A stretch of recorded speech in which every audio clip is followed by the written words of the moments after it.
खुलुमबाय गोजोन फुंबिलिनि गाहाम हामलायनायखौ नोंथांमोन बयनिसिमबो बावहरनायजों लोगोसे सोरजिदा क्रिएटिभिटी चेनेलाव बरायनानै लाग्रोनाय जालायबाय। दिनैनि माखासे गोनांथार खौरांफोरखौ नोंथांमोननि सिगाङाव फोरमायथिना होनो आवगायनाय जालायबाय। नोंथांमोनहा नायनानै जुदि मोजां मोनोब्ला लाइक खालामगोन, शेयार खालामगोन होनना आसा खालामबाय। लोगोसे चेनेलाव गोदान फैदोंब्ला आरो सानफ्रामबोनि बेबायदि गोनांथार खौरांफोरखौ मोननो लुबैदोंब्ला जाहाथे चेनेलखौबो साबस्क्राइब खालामनानै लायो बेखौनो गुरै खावलायबाय। थ' बिदिब्ला जोङो दिनैनि माखासे खौरांफोरखौ खोनासंलांदिनि। आङो बिपिएफ राजखान्थि दोलोखौ थांनाय 2024 मायथाइयावनो खोन्थाखादोंमोन। काम्पा बरगयारीआ एमपि बिसायख'थियाव माब्लाबाबो देरहाया आरो देरहायोब्लाबो काम्पा बरगयारीआ बिपिएफ राजखान्थि दोलोआव थानाय नङा। मानोना काम्पा बरगयारीआ राजखान्थि गेलेनायनि सिगांनो गुबुन राजखान्थि दोलोजों फिटिं जाखाबायमोन। बे बाथ्राखौ बुंथिनानै होदों पृथ्वीनारायण देबमेश बिथाङा। मिथिनो मोननाय बायदिब्ला काम्पा बरगयारीआ दाबावै बिपिएफ राजखान्थि दोलोनिफ्राय रिजाइनेसन होबाय। जाय बाथ्राखौ लानानै गोबां सुबुंफोरा गोबां बायदि रावजों बाथ्रा बुंथिबाय थानायखौ नुनो मोनदों। बेबायदिनो मैया पृथ्वीनारायण देबमेश बिथाङा खौरांगिरिफोरनि गेजेराव माखासे बाथ्रा बुंथिनायखौ नुनो मोनबावदों। जेराव बिथाङा बुंथिनाय बायदिब्ला 2024 मायथाइयावनो हाग्रामा महिलारी आरो बिपिएफ राजखान्थि दोलोखौ आङो बुंखादोंमोन आरो खोन्थानानै होखादोंमोन काम्पा बरगयारीआ एमपि बिसायख'थियाव माब्लाबाबो देरहाया आरो देरहायोब्लाबो काम्पा बरगयारीआ बिपिएफ राजखान्थि दोलोआव थाखानाय नङामोन, गुबुन राजखान्थि दोलोनिसो एमपि जागौमोन। बे बाथ्राखौ खोन्थाखासेयावबो नाथाय बिपिएफ राजखान्थि दोलोआ जेबो खेरखेरायाखैमोन। नाथाय दायो आं बुंनाय बायदिनो जाबाय। फैबाय थानाय समाव काम्पा बरगयारीआ इउपिपिएल राजखान्थि दोलोआव हाबमारोब्लाबो नाथाय इउपिपिएल राजखान्थि दोलोनिफ्राय बिथाङा चिरांदुवाराव एमसिएलएनि टिकेट मोनगोन होननानै आसा गैया। मानोना काम्पा बरगयारीआ दायो गाव सिमां नुदों जानो हागौ बिजेपि आरो इउपिपिएलजों फिन एलायन्स सरकाराव फैफिनोब्ला बिस्वजित दैमारिखौ चिफ आरो गाव डेपुटि चिफ जागोन होननानै। नाथाय काम्पा बरगयारीआ बेबायदि मोनबो जानाय नङा होननानै बिथाङा बुंथिदों।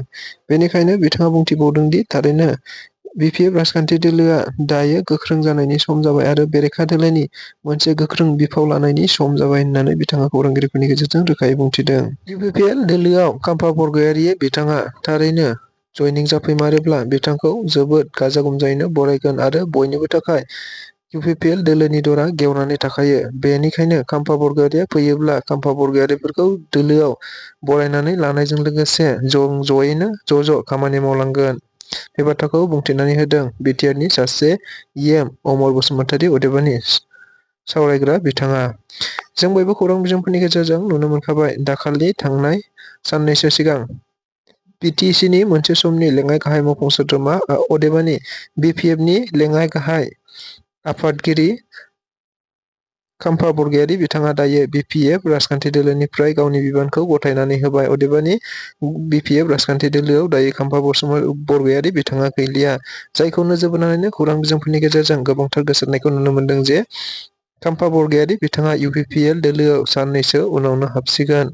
नंगौ, बे बाथ्राखौ लानानैनो खौरांगिरिफोरनि सोंनायाव मैया इएम अमर बसुमतारी बिथाङा खौरांगिरिफोरनि सिगाङाव बुंथिनानै होदोंदि थारैनो इउपिपिएल दोलोआव काम्पा बरगयारीआ फैमारोब्ला जों जयैनो ज' खामानि मावलांगोन आरो इउपिपिएल राजखान्थि दोलोआ काम्पा बरगयारीखौ जोबोद गाजा गोमजायैनो बरायगोन होननानै बिथाङा बुंथिनानै होनायखौ नुनो मोनदों।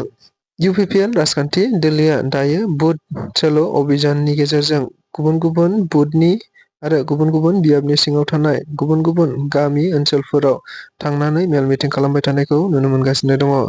जों बयबो मिथिगौ 2025 मायथाइयाव जानो गोनां बिटिसि बिसायख'थिया गेजेराव आरो माखासे दानल' दंसै।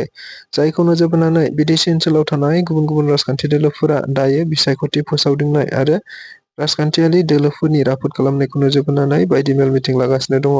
थिग बेबायदिनो दायो इउपिपिएल राजखान्थिनि दैदेनगिरि प्रमद बर' बिथांनि नाजानायावनो दायो फिन बुथ सोलो अभियान मोनसे हाबाफारिनि गेजेरजों इउपिपिएल राजखान्थि दोलोनि मोनफ्रोमबो बियाबनि सिङाव थानाय बुथ लेभेल अदेबानि गामि ओनसोलाव थानाय पार्टी सोद्रोमाफोरखौ लानानै दायो गुबुन गुबुन सावरायलायनाय हाबाफारि लानायखौ नुनो मोनदों। थिग बेबायदिनो मैयाबो बावखुंग्रि बियाबाव जानाय मोनसे बुथ सोलो अभियानाव बिटिआरनि सासे इएम रनजित बसुमतारी बिथाङा हाबाफारियाव बाहागो लानानै थारैनो रायजो राजाफोरजों गोबांथार बाथ्रा सावरायलायदों आरो बेबायदि बुथ सल' अभियाननि गेजेरजों थारैनो सरकारा मा मावगासिनो दं आरो माबायदि मावनांगौ आरो बेसेबां गोरा जानांगौ बेफोरनि गासैबो बाथ्राफोरखौ लांलाय लाबोलाय आरो सावरायलायनाया मोजाङै जागासिनो दं होननानैबो बिथाङा खौरांगिरिनि गेजेरजों बुंथिनानै होदों। देग्लाय 2025 मायथाइयाव 1 फेब्रुआरिनिफ्राय जागायनानै 3 फेब्रुआरिसिम बड'फा कालचारेल कमप्लेक्सआव खुंजानाय 4थि क'क्राझार थुनलाइयारि फोरबो अदेबानि 4th क'क्राझार लिटारेरि फेस्टिभेलआ आबुङै जोबनानै थांबाय, जायखौ नोजोर बोनानैनो मैया 4थि क'क्राझार थुनलाइयारि फोरबोनि आबुङै जाफुंसारनायखौ लानानैनो बानजाय आफादनि आफादगिरि बिथां डक्टर आदाराम बसुमतारी बिथाङा खौरांगिरिफोरनि गेजेरजों बयनिसिमबो साबायखर बावदों आरो जाफुंसारनायखौ नोजोर बोनानै गोबांथार बाथ्रा बुंहरनायखौ नुनो मोननाय जादों। जेराव बेनि गेजेरावनो बिथाङा बुंथिनानै होनाय बायदिब्ला थारैनो 4थि क'क्राझार थुनलाइयारि फोरबोआव गासै गुबुन गुबुन मोन 7 हादरनिफ्राय सा 8 बादायारि अदेबानि बाहागो लागिरिफोरा लाफैदोंमोन। बेनि अनगायैबो नर्थ-इस्टखौ गारनानै भारतनि गुबुन गुबुन रायजोनि गुबुन गुबुन रावारिनिफ्राय गासै 67 रावारि आरो सोद्रोमा बिथांमोनहा बाहागो लाफैदोंमोन होनना मिथिनो मोनहोदों। बेनि अनगायैबो आसामजों लोगोसे नर्थ-इस्टनि गोबांथार आरो क'क्राझार आरो बिटिआरनि गोबांथार खन्थाइगिरि थुनलाइगिरि बिथांमोनहा हाबाफारियाव बाहागो लाफैनानै गोबांथार बिहोमा होलांबाय होननानैबो बिथाङा खौरांगिरिफोरनि गेजेरजों बुंहरदों।